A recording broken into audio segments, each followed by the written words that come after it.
Ονομάζομαι Σοφία Χανδακά, είμαι κοινωνική ανθρωπολόγος με ειδίκευση στον υλικό πολιτισμό και στα μουσεία και επιμελήτρια του τμήματος των συλλογών πολιτισμών του κόσμου στο Μουσείο Μπενάκη. Διαχειρίζομαι και έχω στη φροντίδα μου ουσιαστικά όλες τις συλλογές που έχουν έρθει στο μουσείο, που έχουν δωρηθεί κυρίως στο μουσείο, που δεν αφορούν τον ελληνικό πολιτισμό και την ευρωπαϊκή τέχνη. Δεν είναι τα αντικείμενα που αφορούν τους αραβικούς πολιτισμούς, που είναι στις συλλογές του Μουσείου Ισλαμικής Τέχνης, αλλά έχουν δοθεί κατά διαστήματα από ανθρώπους που είτε έχουν ταξιδέψει είτε έχουν θελήσει να υπάρχει σε ένα ελληνικό μουσείο περιεχόμενο που αφορά και άλλους πολιτισμούς, δηλαδή τα αντικείμενα από τη κινεζική κεραμική, τη δωρεά Εύη Μορφόπουλου, αντικείμενα προκολομβιανής τέχνης, η δωρεά Γόντικα, καθώς και μια πολύ μεγάλη συλλογή από στολισμούς κεφαλής από την Νοτιοανατολική Ασία που μας έχει δώσει η κυρία Κουτσουδάκη. Ως ανθρωπολόγος βλέπω τα αντικείμενα και τον υλικό πολιτισμό ως κάτι που συμμετέχει και υπάρχει στις ζωές των ανθρώπων.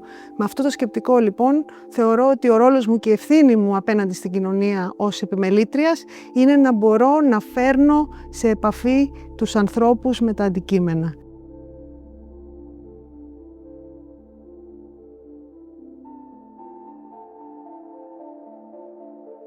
Βρίσκομαι στην καρδιά του έργου που ήθελα να σας παρουσιάσω.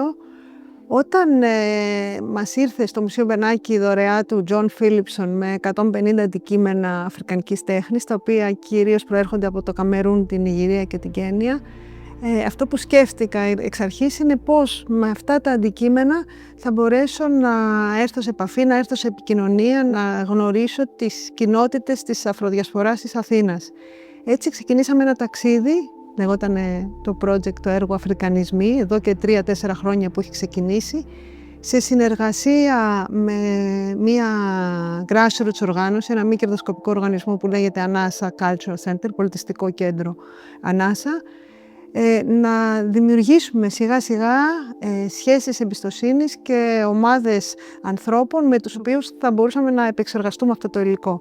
Πρακτικά και ουσιαστικά προσκαλέσαμε ανθρώπους, φτιάξαμε μια επιτροπή συμβουλευτική από ανθρώπους της Αφροδιασποράς πρώτης και δεύτερης γενιάς. Τους φέραμε στο μουσείο, πήγαμε σε αποθήκες, πήραμε τα αντικείμενα, τα βάλαμε σε ένα τραπέζι και κάναμε κουβέντες. Κουβέντες που ξυπνήσανε μνήμες, κουβέντες που φέρανε γνώση, κουβέντες που ζωντανέψανε ξανά τα αντικείμενα. Και έτσι ο τρόπος που πλέον τα παρουσιάσαμε στην έκθεση που βρισκόμαστε εδώ, που είναι το αποτέλεσμα αυτής της διαδικασίας, η έκθεση λέγεται «Η Αφρική ανάμεσά μας», ο τρόπος που τα παρουσιάσαμε ήταν μέσα και από τις φωνές των ανθρώπων τους οποίους αφορά. Εδώ πέρα είμαστε στην πρώτη αίθουσα που λέγεται η αίθουσα των αξιοπερίεργων αντικειμένων, Curiosity Cabinet στα αγγλικά, που ήταν ο τρόπος που αντιλαμβανόντουσαν και ξέθεταν πολλοί Ευρωπαίοι που επέστρεφαν από τις απικίες με αντικείμενα αφρικανικής τέχνης, τα οποία πολύ συχνά είχαν αποσπαστεί και βίαια από τον τόπο νοηματοδότησής τους και τα εξέθεταν μάλιστα στην αρχή τυπολογικά παρουσιασμένα, χωρίς πολλή πληροφορία, σαν κάτι εξωτικό, σαν κάτι απόμακρο, σαν κάτι πρωτόγονο. Θέλαμε για το ελληνικό κοινό ειδικά να παρουσιάσουμε και αυτό το ταξίδι της αντίληψης που είχε και έχει ακόμα και σήμερα η Δύση για τους αφρικανικούς πολιτισμούς και για την αφρικανική τέχνη.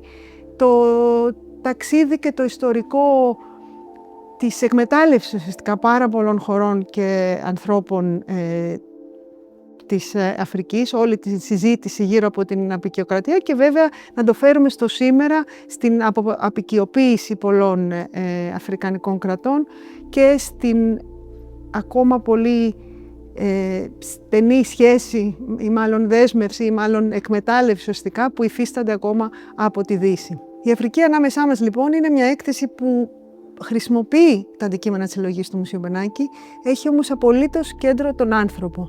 Έχουμε δημιουργήσει καινούριο περιεχόμενο και καινούρια γνώση για αυτά τα αντικείμενα, η οποία παρουσιάζεται παράλληλα με την, αν θες, επιστημονική, ανθρωπολογική γνώση που θα είχαμε.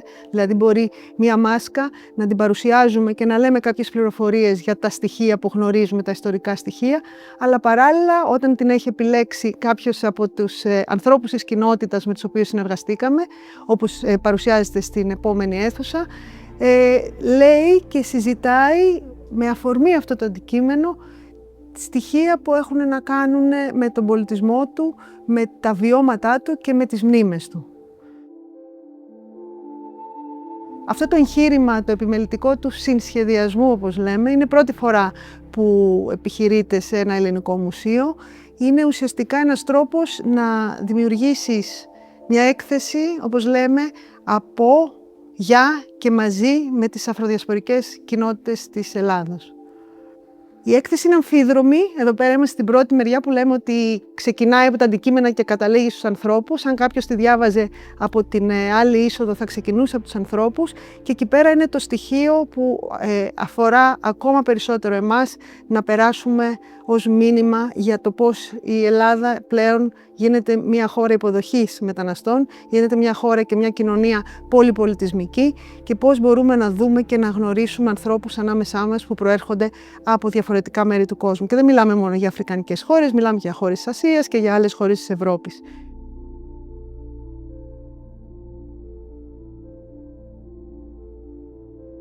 Από όλα τα αντικείμενα της συλλογής αφρικανικής τέχνης που παρουσιάζονται σε αυτή την έκθεση και ανήκουν όλα είναι συλλογές του Μουσείου Μπενάκη, επέλεξα να παρουσιάσω το Μεσόμπ.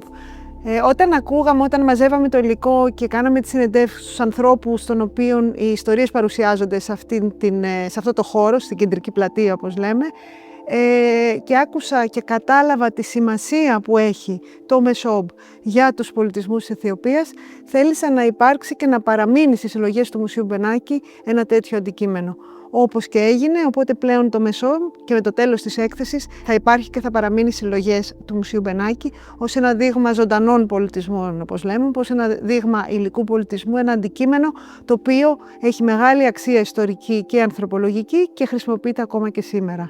Ο συμβολισμός και η αξία του είναι μεγάλη για για τους αιθιοπικούς πολιτισμούς, για τους ανθρώπους που προέρχονται από την Αιθιοπία και έχουμε μαζί μας την ίδια την κυρία Φικίρτε Τέντλα Μεντέσα, η οποία θα μας πει γιατί είναι σημαντικό αυτό το αντικείμενο. Το Μεσόβ στην πατρίδα μου είναι το μεγαλύτερο. Δηλαδή, μια γυναίκα, άμα έχει οικογένεια, αυτό σημαίνει ψάτα, μαζεύει από το χωράφι και σκέφτεται για την οικογένειά της και φτιάχνει τραπέζι, παραδοσιακό δηλαδή, ένα-ένα να το κάνει με βελόνα και να κάτσει να το φτιάχνει αυτό όλο και να χρωματίσει πρώτα και να φτιάχνει. Αυτό σημαίνει ότι αγαπάει την οικογένειά της. Πάνω απ' όλα, μετά από το Θεό, το πιστεύουν στην πατρίδα μου που πιστεύουμε πάρα πολύ και μουσουλμάνοι και ό,τι θρησκεία υπάρχει, έχουν μεγάλη πίστη. Οπότε λέει αυτή η γυναίκα, να δώσω στην οικογένειά μου. Τι, πρέπει να τρώνε με το χέρι τους. Στην πατρίδα μου ακόμα τρώμε με το χέρι. Αυτό σημαίνει μετά το Θεό ότι αγαπάμε το φαγητό μας, που μας δίνει πολύ δύναμη και να είμαστε όσο χρόνο ζούμε, να είμαστε πολύ δυνατοί. Αυτό είναι. Οπότε μια γυναίκα για να φτιάξει αυτό όλο, αγαπάει την οικογένειά της και είναι πάρα πολύ ιερό πράγμα στην πατρίδα μου. Άρα είναι ένα τραπέζι ουσιαστικά, είναι ο χώρος.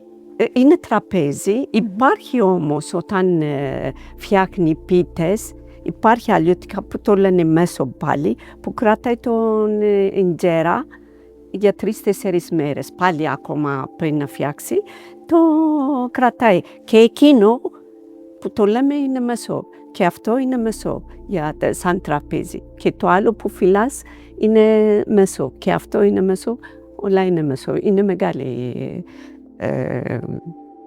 πράγμα στην πατρίδα μου.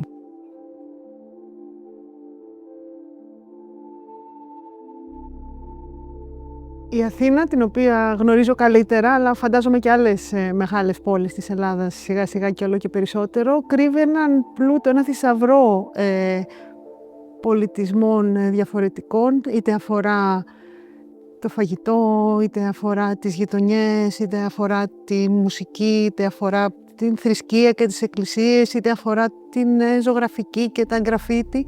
Και αυτό που θα πρότεινα στον καθένα που θα επισκεφτεί την Αθήνα, που είναι η πόλη μου και τη γνωρίζω καλά, είναι να επισκεφτεί τις γειτονιές της Κυψέλης, των Πατησίων, που υπάρχουν πάρα πολλές διαφορετικών καταγωγών κοινότητες και άνθρωποι που ζουν εκεί, και να δει πραγματικά την αλήθεια της Αθήνας, να δει αυτά τα στοιχεία που την κάνουν πιο πλούσια, δηλαδή σε συνδυασμό με το βάρος, άμα θες κιόλας, αλλά και τον πλούτο της αρχαιολογίας της και της πολιτιστικής κληρονομιάς, πως είναι μια ζωντανή πόλη, η οποία εδώ και πάρα πολλούς αιώνες είναι πάντα φιλόξενη, πάντα ανοιχτή και πάντα πολύ έτοιμη να υποδεχτεί νέο κόσμο και πολύ έτοιμη